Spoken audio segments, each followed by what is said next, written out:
unabashed, the most unpredictable, becomes a headline, the most volatile, outrageous behavior, unsubstantiated narratives, a battle of personalities. Welcome to Grand Tamasha, a co-production of the Carnegie Endowment for International Peace and the Hindustan Times. I'm your host, Milan Vaishnav. Over the last few decades, there have been monumental changes in the social, economic, and political lives of Dalits, who have historically been one of the most oppressed groups in all of South Asia. A new volume, edited by three leading scholars of India, Dalits in the New Millennium, examines these changes, interrogates their impacts on Dalit lives, and traces the shift in Dalit politics from a focus on social justice to a focus on development and socioeconomic mobility. My guest on the show this week is D. Shyambabu, who along with Sudha Pai and Rahul Verma is one of the co-editors of this important new book. Shyambabu is a senior fellow at the Center for Policy Research in New Delhi. His research focuses on how economic changes in India have been shaping social change and transformation for the benefit of marginalized sections, particularly Dalits.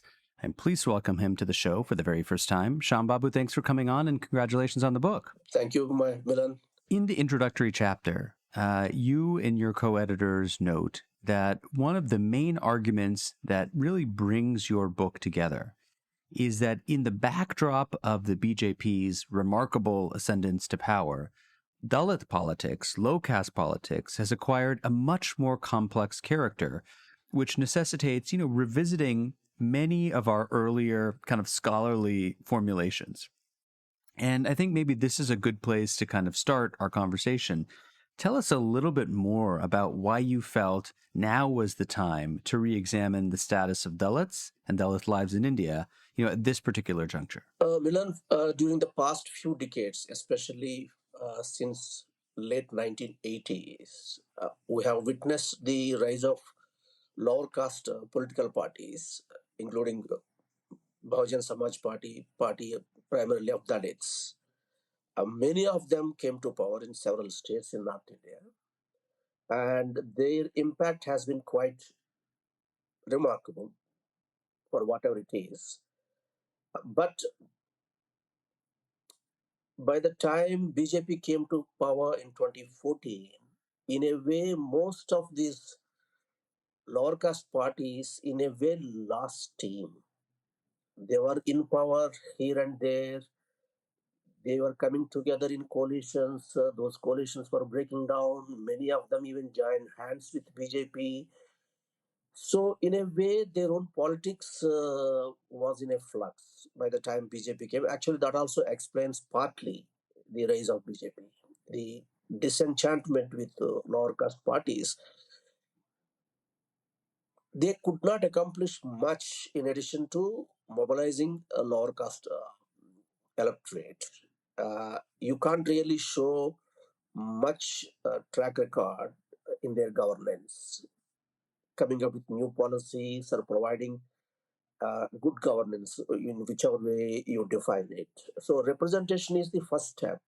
They accomplished that, but after that they floundered.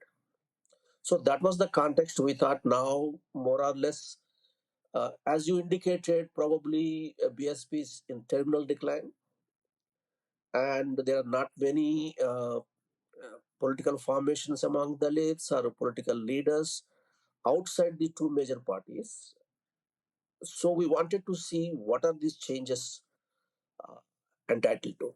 So, Shyambabu, I want to come back to the question of Mayawati and the BSP, because I think it's a very interesting puzzle that a couple of different chapters in the book alludes to. But let me just come to the question of the BJP for a second. Something you mentioned in the introduction, and it's the subject of a chapter by your co-editor, Rahul Verma, along with his co-author, Pranav Gupta, is this chapter looks at precisely what has drawn so many Dalits into the BJP fold. And one of the conclusions they make, and again, it's echoed in what you've said elsewhere in the book, is that it is the increasing ideological alignment between the BJP's kind of Hindutva majoritarianism and the views of the BJP's Dalit supporters that has led to this kind of new marriage, right? And so I guess my question to you is, we used to have this old notion that sort of Dalit politics, Bahujan politics, was somehow at odds with Hindutva politics. Is that understanding now completely out the window? It was misplaced to begin with. That somehow Dalit politics or Dalits in general are antithetical to Hindutva ideology. If you see Maharashtra in south or parts of Uttar Pradesh like Agra, you see impact of Ambedkar. Now, thanks to BSP, you see Ambedkar statues everywhere in Uttar Pradesh. Yes, but that's fine. But a predominant number of Dalits still remain as Hindus. So when you appeal through Hindu religion, they find some resonance there. One, they tend to identify with not only Hindu religion and core religionists, but they also tend to see Muslims as the other. It's a sad fact, but it's a fact. So the idea that Dalit politics were somehow not in tune with Hindutva politics, I would say it's completely misplaced. That's what we are seeing now. You know, we had seen many movements by the BJP, but more generally the RSS and the Sangh Parivar going back for quite a long time now to try and broaden the appeal of the Hindutva movement, right? And so whether it's Thomas Blum Henson, Tarek Tachol, right, they've all written books about the ways in which the BJP ecosystem has done successful outreach to Dalits, to OBCs, to Adavasis, and so on and so forth. But there does seem to be a kind of qualitative shift in 2014 when Modi enters the scene. And I wonder if you could just speculate a little bit about what was it about 2014 that was such an inflection point, because that's really when you start to see perhaps a plurality of Dalits around the country voting for the BJP. It's become the most popular Dalit party, arguably, in the entire nation. I think the good historical parallel is between, say, BJP's, Modi's BJP and Indira Gandhi's Congress. Remember, historically, Ambedkar dubbed Congress as the Brahmin Baniya party, in a way, which it was, dominated by the upper caste. But Dalits had no choice but to support Congress. And in a way, they saw in Indira Gandhi that kind of a leader willing to listen to them. She might not have done everything they wanted, but she gave them voice. She was going into their busties, talking to them. So throughout her political career, she made, say, Dalit upliftment as a kind of main plank of her politics. So there is one shift that RSS has undergone during the past few decades, especially after independence, I would say. Remember at the time of within a week after Constitution came into being, RSS mouthpiece organizer carried an editorial saying that this constitution would never be acceptable to RSS because this constitution of India did not reflect the values as enunciated in the Manusmriti, the caste code. So for quite some time, even after independence, RSS remained very loyal to that caste ideology. I don't know the reasons, but I see a shift in 2000s. Now they talk about only Hindu unity. You see, upper caste, lower caste, those are facts of life. Where the RSS doesn't have to promote upper caste values, interests in a direct way, because there's a class element to that. Upper caste being very landed, rich, they have all the resources with them. They can take care of their interests in politics. They don't. The RSS doesn't have to promote that. So at the same time, they realized that building a pan Hindu identity is paramount. And they also realized, number one, earlier when they talked about Hindu unity, they almost meant led by Brahmins. Now, with the advent of Narendra Modi, even though it's doubtful what is exactly his caste, it's not an OBC caste, but predominantly everybody still treats him as a lower caste man. He himself called it that.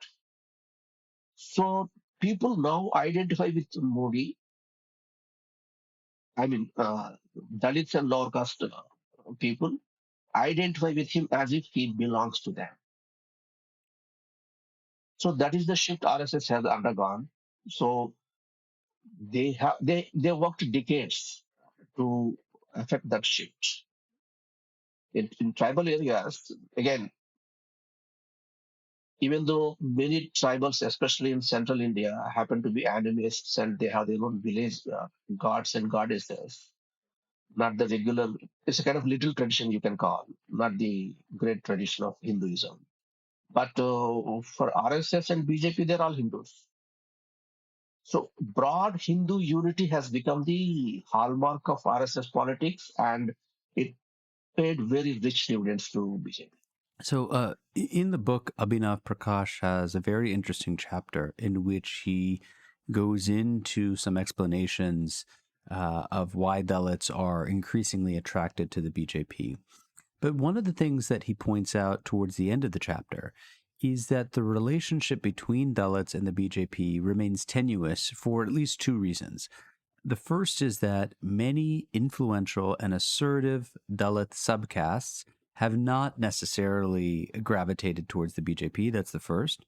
And the second is there continues to be a representation gap among the top BJP brass. In other words, they can talk about Hindu unity and the need to incorporate and expand their catchment. But if you look at the leadership, it is broadly not very inclusive of Dalits. The question I want to ask you is how serious do you think these two vulnerabilities are for the BJP? Actually, it's not confined to Dalits alone. That numerically significant subcastes among Dalits are not supporting BJP. If you look around the mainland India, in most states, numerically dominant castes are not with BJP in general. Take Andhra Pradesh, Reddys, Kammas. They are not. They have their own political parties. They are not with BJP. Ditto Tamil Nadu. In Karnataka, it's a kind of a bipolar order. So one goes with BJP, other actually they play BJP to their own advantage. And take Uttar Pradesh, Yadavs, Kurmis, Jats, all these larger castes not 100% with BJP. So everywhere BJP has been able to reach out to those numerically very insignificant castes. It's like a chit fund. They gather here and there and they make it work. And as for the Dalits are not being well represented in the higher echelons of BJP, that was true of Congress also. In 1977, after Babu Jagjeevan Rao left the party never had a Dalit face. There were ministers. Of course, you get to the some kind of a quota system there, but they were all insignificant.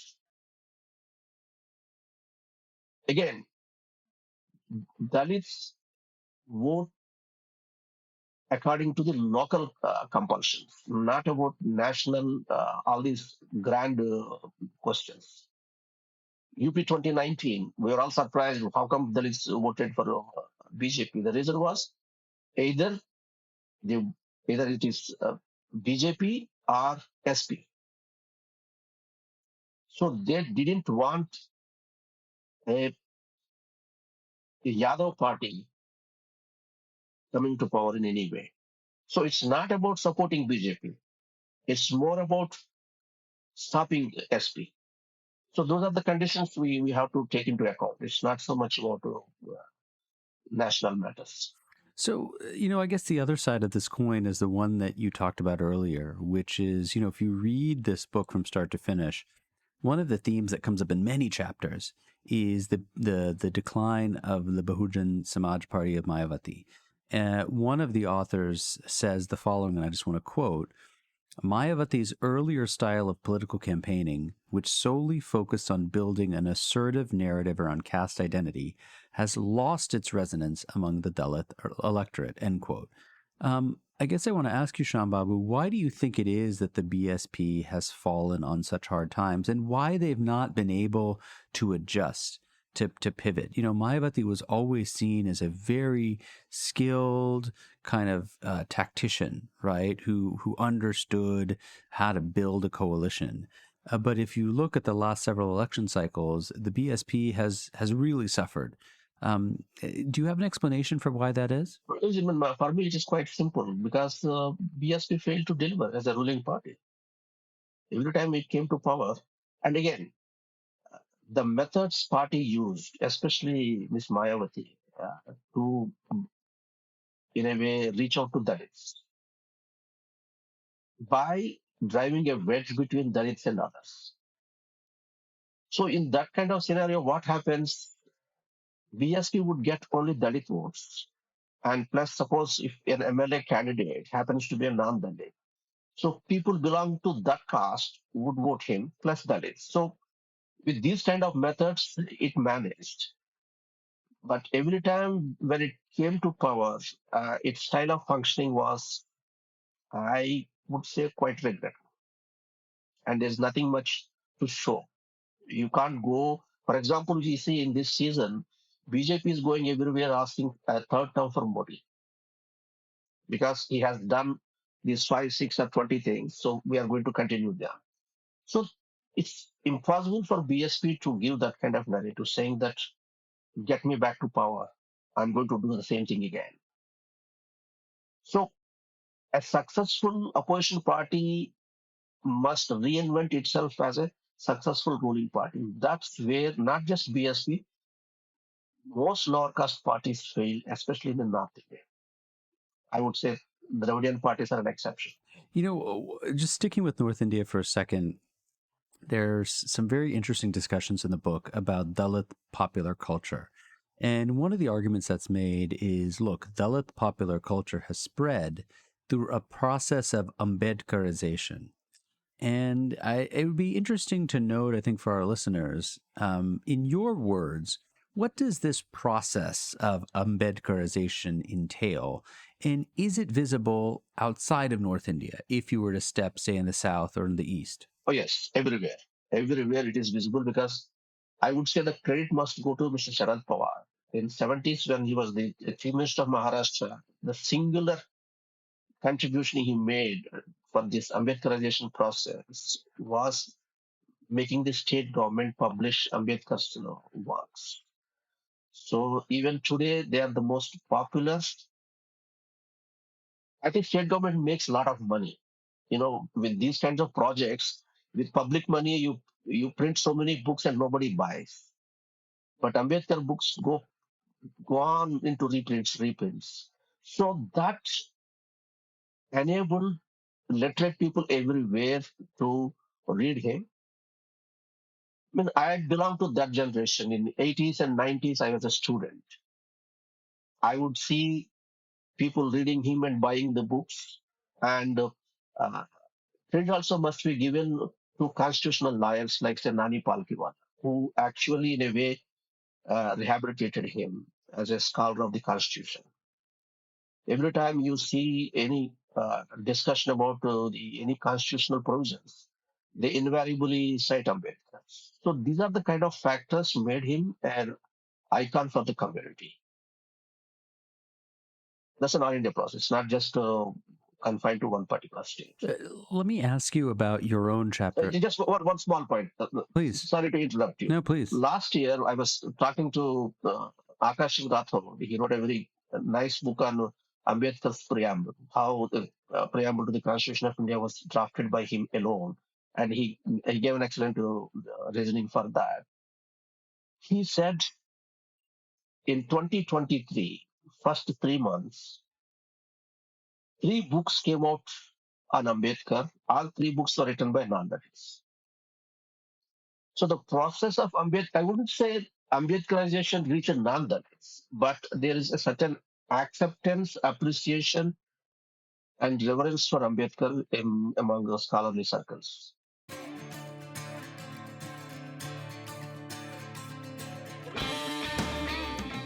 Hey, Grant Tamasha listeners. Thanks for listening to the podcast. Putting this show together each week is a labor of love, but it takes a lot of work to put out a great show every week.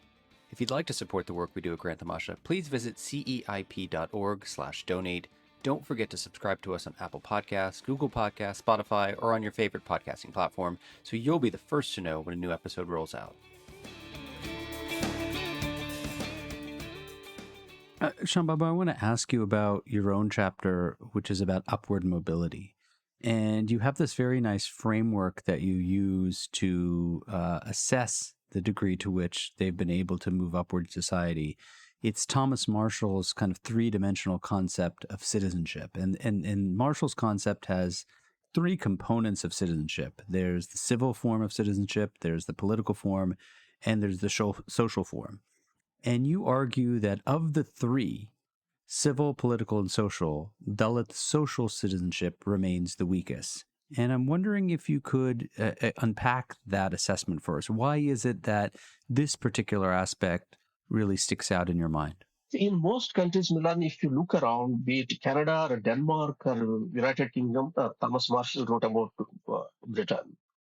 So the social citizenship is always taken for granted. The idea that your neighbor is just like you, he is also entitled to same kind of rights and privileges, is taken for granted. Every society has its own stratification. It is possible that a small group is discriminated against, maybe a racial minority or an ethnic minority, or maybe a denominational minority like Protestants and Catholics. But by and large, at social level, we accept each other as equal. What does that mean? Interdicting or intercaste marriage, not group marriage, not caste marriage. So when you look at India, the social citizenship or social dimension is completely missing, especially for that. I would say it is. Now, if you take a village, how many castes would sit together and have a meal? How many castes would accept intercaste marriage? So, in other countries, they don't really bother about how to accomplish a social aspect of the citizenship. But in India, we are stuck with that. So, the very beginning of a civil society is to come together as a group, as a society. Then, what is the point in talking about political and civil aspects? See, we have IPC in the 19th century. We simply said that all Indians are equal. Partly it was okay. Dalits enjoyed that modicum of equality, undoubtedly. In 20th century, we have political citizenship through elections. Anybody can contest and anybody can vote. It's a revolutionary thing, fine. But social citizenship was never really attempted because there is no way you can have a state diktat telling that you better treat your neighbor as your equal. It has to come from within the society. I don't think it has come within the society. The kind of trend or trajectory we have taken after 2014, probably we are going back on that. It's interesting that you say that because what I recall when I'm listening to you and is an excellent piece that our mutual friend Devesh Kapoor wrote in Seminar India, the journal on fraternity. Yes, I read it. And Devesh's piece, the main idea is that we've had these grand ideals in the Constitution: liberty, equality, fraternity, and of the three, fraternity really is the one that we've not only made the least progress on, but we've just forgotten about. Yes, but when you say fraternity, we are talking about the social dimensions of citizenship. Right. Yeah. By the way, that Ambedkar's famous speech on liberty, equality, fraternity, he gave a few months after Thomas Marshall's essay came out. Right. So very, very much consistent with his framework that you talked about. One of the things that you say in your chapter is that, look, if you want to look to the future, you need kind of three conditions to fall into place in order for Dalits to make progress on all three forms of citizenship: civil, political, and social. That is, you need the existence of a civil society wherein equality before the law is a reality. Number two, you need rapid economic growth that allows for upward mobility. And you need some kind of occupational and spatial mobility that can help contribute to individual agency. So as you look out into the future, I want to ask you, how do you look at whether or not these three preconditions will come into place, right? What keeps you up at night? What are you worried about? Millard, I don't know whether you're familiar with the work we did with Devesh. He's the chief investigator in that UP survey. We were literally celebrating that finally Dalit emancipation is here, because whatever is the colonial project started by in 1935, British India declared that Dalits and tribals are distinct groups and they need to be given preferential treatment. And the independent India followed that. So through reservations and preferential treatment of all kinds in education, employment, and special acts to protect their civil liberties, by early 2000, Dalits reached a stage where they could dream of becoming millionaires and billionaires. And they were starting companies. Of course, they are still there. I'm not saying that they disappeared. So we were really celebratory. I was to write that book on complete UP survey. We only did one EPW paper. After 2014, I gave up, saying that people will laugh at us if you go and say that this is what happened to Dalits. So I don't know what more I can say on that.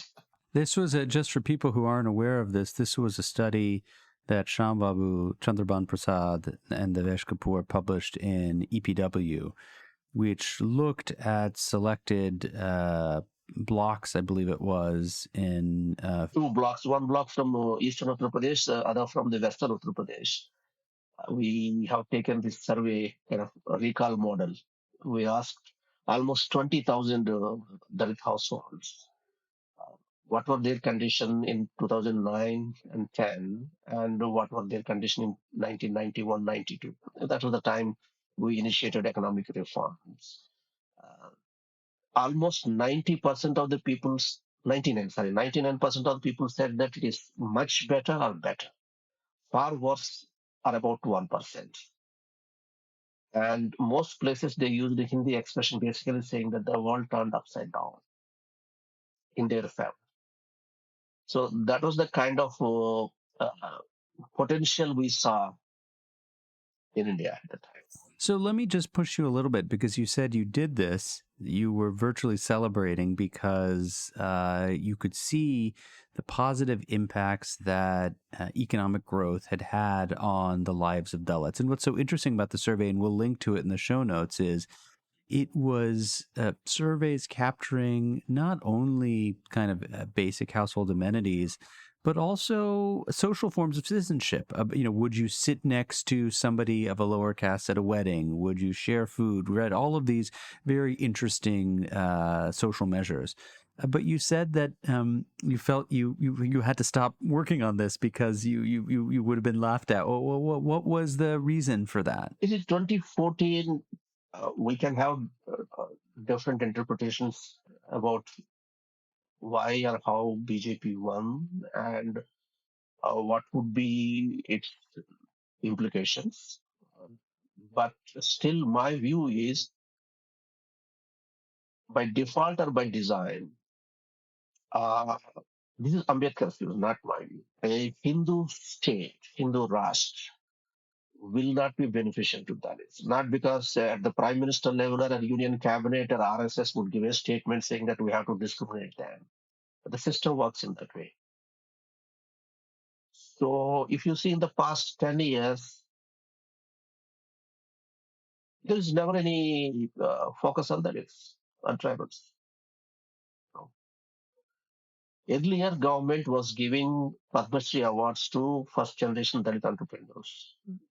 Those are the people who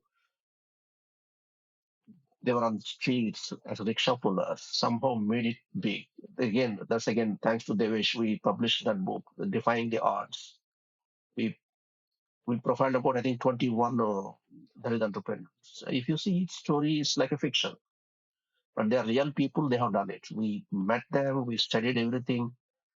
So what happened to that in past 10 years?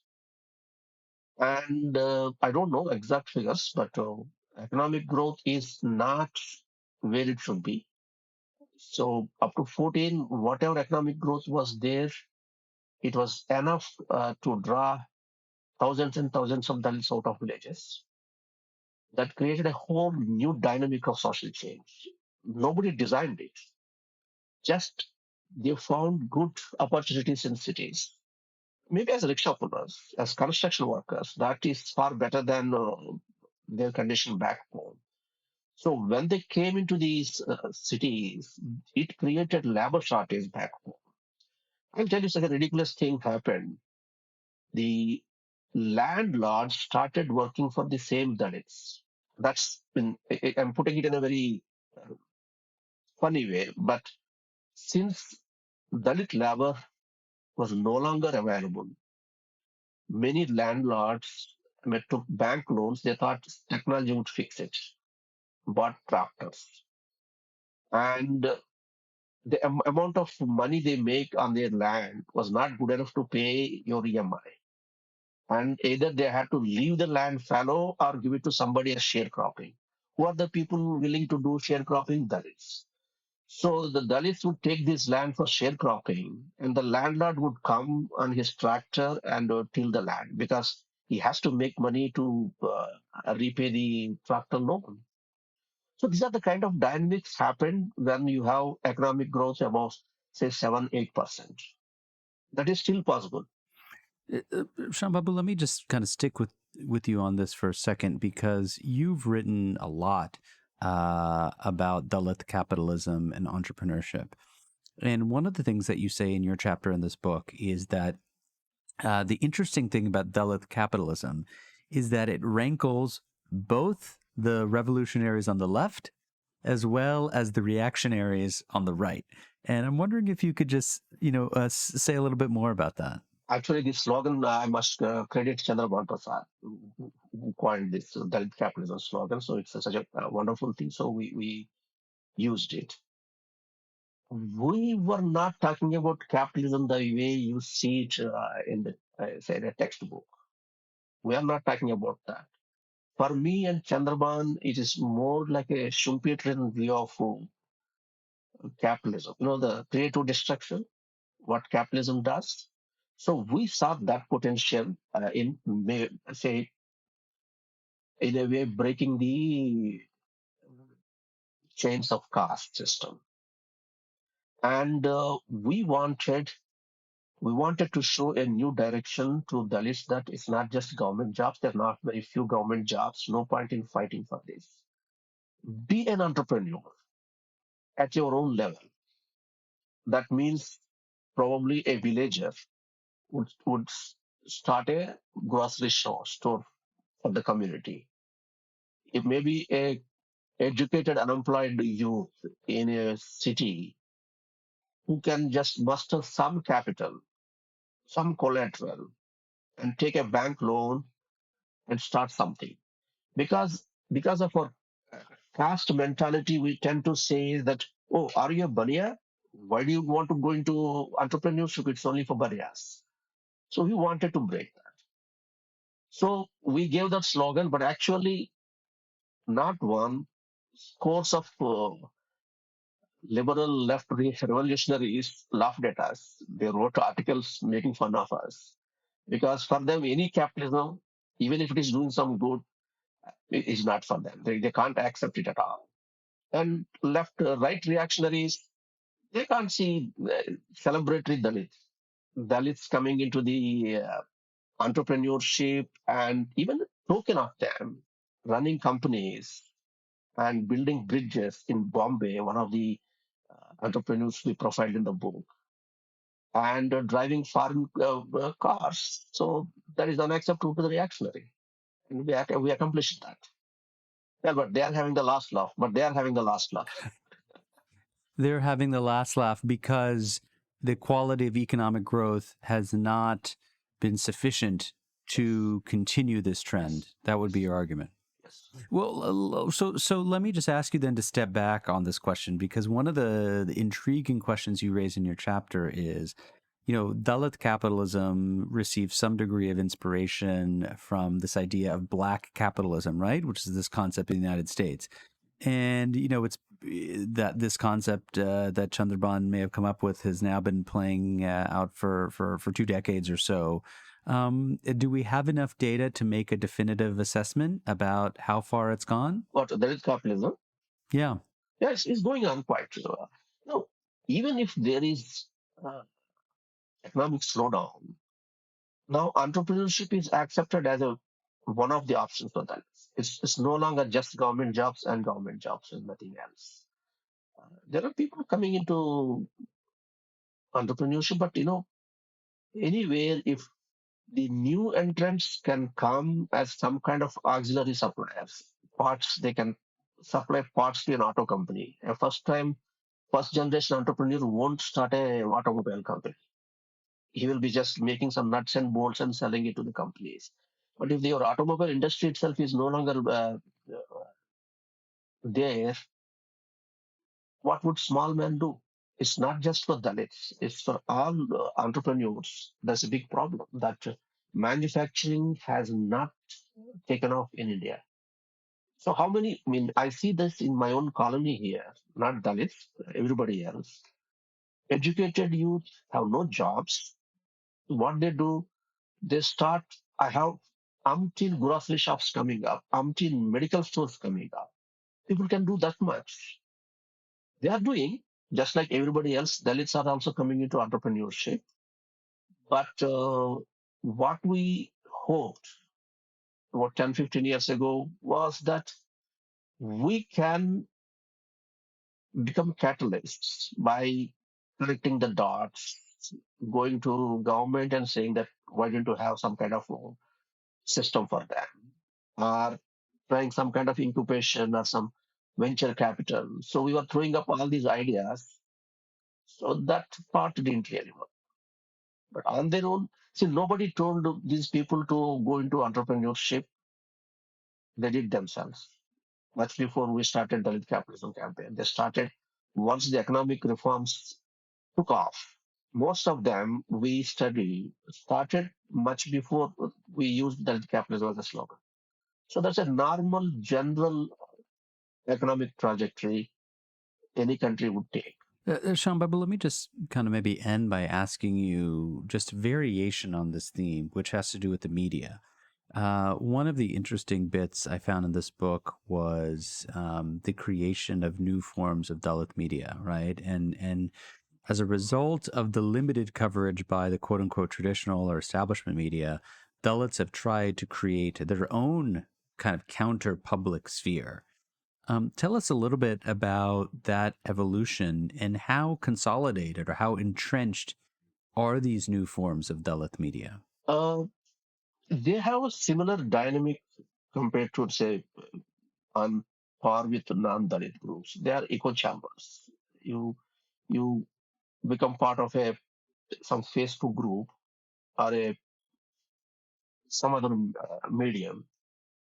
Uh, Keep exchanging the same kind of information, but communication, basically, I would see communication as reaching out to somebody and try to convince or put forward your viewpoint.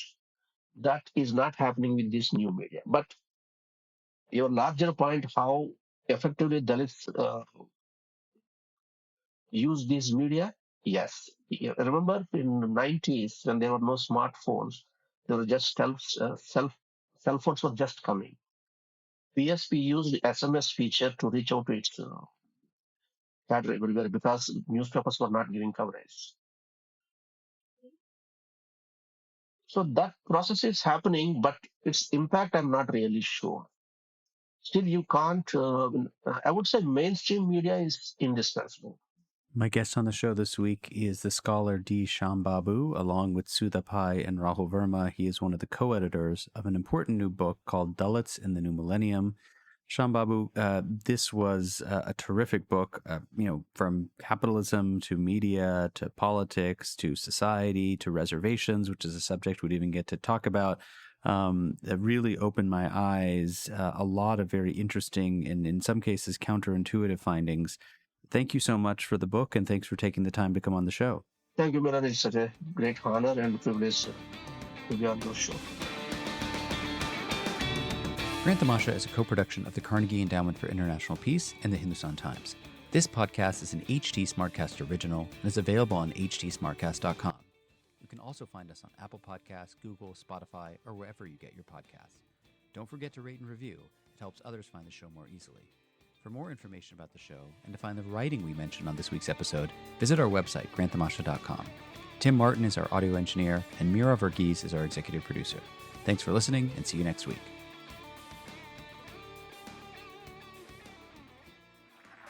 This was a Hindustan Times production brought to you by HT Smartcast. HT Smartcast.